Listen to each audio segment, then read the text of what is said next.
ለትሽዱሽተ መጋቢት ምሸት ኣብ ከተማ መኾኒ ዘጋጠመ ዘይምርግጋዕን ልውውጥ ተኹስን ስዒቦም ህይወት ክልተ ሰባት ከም ዝሓለፈ ተገሊጾም እቲ ተኹሲ ኣቐዲሙን ምምሕዳር ከተማ መኾኒ ንምቁፅጻር ብቤት ጽሕፈት ህወሓት ሰላእኹ ኣዘዝቲ ሰራዊት ዕጡቓት ተዋፊሮም ምሸት ብምንቅስቓሶም ምስ ምልሻን ጸጥታን እታ ከተማ ተጓኒጾም ክብልዮም ፍልፍላት ሓበሬታ ኣቐዲሞም ካብታ ከተማ ገሊጾም ነይሮም ይኹን እምበር ትማሊ ንታርጌት ሚድያ ዝተባህለ ቻነል እቲ ዘጋጥሞ ኩነታት ብዝርዝር ዘካፈለም ኣብ መራርሓ እቲ ሓደጋ ኣብፂሓ ተባሂላ ዝተኸሰተ ኣርሚ 43 እቲ ዝበሃል ዘሎም ጌጋ ኢሎም ንሕና ሰራዊት ትግራይ ኣርሚ 43 ኣብ ካምፕና እንዳሃለናም ብድቁስናም ስበራያን ሓመድ መኾንን ዝተባህሉ ዕጡቓትን ምልሻያትን እታ ከተማ እዮም ብሰለስተ አንፈት ከቢቦም ናይሎም ነቲ ኩነታት ንምርግጋዕ ኣብ ዝፈተናሉ ግን እቶም ዕጡቓት ነቲ ካምፕ ክቆጻጸሩ ዓሊሞም እዮም ቦታውን ሒዞም ክዋግኡ መጽኦም ዝበለም ሓላፊ ስልጠና እቲ ኣርሚ ተጋዳላይ ሶሎሞን ብርሃንም ንምዝራብ ኣብ ዝተፈተነሉም ተኩሶም ንዓጃቢ ኣዛዚ እቲ ኣርሚ ቀቲሎም እዮም ኢሎም እቲ ዕላማ ቅንጸላ ነቲ ዋና ኣዛዚ ኣርሚ 43 ተጋዳላይ ትንስኡ ብርሃነ ዝዓለመ እውን እዩ ዝበለ እቲ ሓላፊም ነቲ ካምፕ ሰራዊት ክቋጸሩ ደልዮም ነይሮም እንትኾነ ግናም እቲ ሰራዊት ካብ ድቃስ ተላዒሎም ቦትኡ ሒዙ ዓጽፋዊ ምላሽ ከይሃበም ነቲ ኩነታት ክረጋጋዕ ፈቲኑ እዩ ክብል እዩ ተዛሪቦም ስለዚ እቲ ሓላፊ ስልጠና ሰላምን ምርግጋዕን እቲ ከባቢ ሰላማዊ እዩ ዘሎ ዝበለ ኮይኖም እቲ ዝተፈጠረ ጸገም ከይድገም ናይ ሽምግልና መስርሒና ንጅምር ዘለና ኢሎም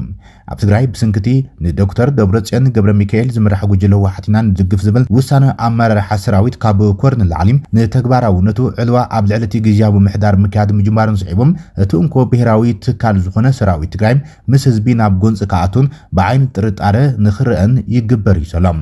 ከም ውፅኢት ድማ ይቃወሙ እዮም ወይ ድማ ናይ ግዝያዊ ምምሕዳር ማሓውር ኣብ ልዕሊ ዝተባህሉ ተጋሩ ምእሳርን መንግልታዕን ምትኳስን ይካየድ ከም ዘሎም ካብ ትግራይ ዝወፁ ዘለው ጸብጻባት የመላኽቱም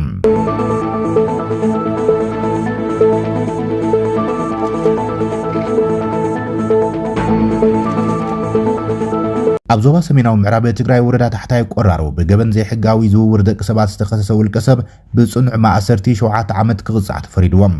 ኣዛዚ ፖሊስ ወረዳ ታሕታይ ቆራሮ ተጋዳላይ ማዓሾ ኣስመላሽ ንድወት ኣብ ዝሃባ ሓበሬታም ጎይቶም የማን ለገሰ ዝተባህለ ውልቀ ሰብ ብዕለት 1 ጥቅምቲ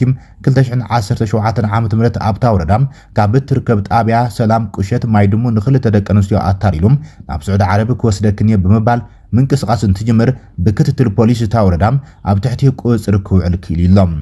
ኣብ ትሕቲ ቁጽር ክውዕል ክኢሎም ኢዱ ካብ ዝተተሓዘሉ እዋን ጀሚሩ ኣድላይ ስራሕቲ ምጽራይ ብምክያድ ድማ መዝገቡ ናብ ቤት ፍርዲ ክምራሕ ተገይሮም ብምዃኑ እውን ነዚ ንምርኣይ ዝተሰየመ መጋባእያ ማእኸላይ ቤት ፍርዲ ዞባ ሰሜናዊ ምዕራብ ትግራይ ተኸሳሱ ጎይቶም የማንን ለገሰ ብዝፈጸሙ ዘይሕጋዊ ተግባር ገበነኛ ኮይኑ ብምርካቡም ንገበነኛ መእረሚ ነቲ ኻሊእ ድማ መምህሪ ንክኸውን ብጽኑዕ ማእሰርቲ 7 ዓመትን 2,000 ቅርሺ ጥረ ገንዘብን ክቕጻዕ ከም ዝተፈረደም ተጋዳላይ ማዓሾ ኣስመላሽ ወሲኹ ገሊጹ ይብል ጸብጻብ ዲደብልዮም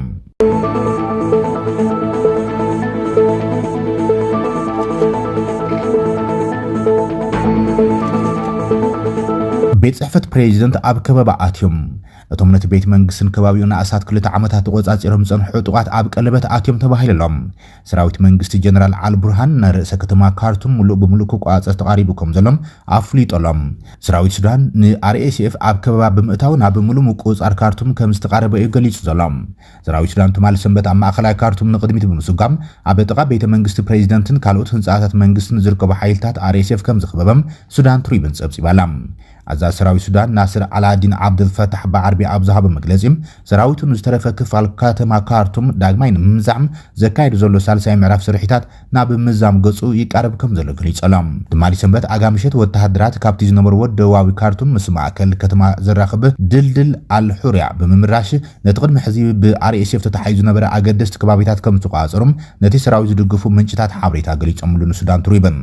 ኣዛዚ ቦጦልኒ አልባራ ቢን ማሊክ አልሚስባህ አቡ ዛይድ ኣብ ዘርግሑ ቪድዮም ወተሃደራት ሱዳን ፋሚሊ ክለብ ካርቱም 3 ከሙን ካርቱም 2 ዝበሃሉ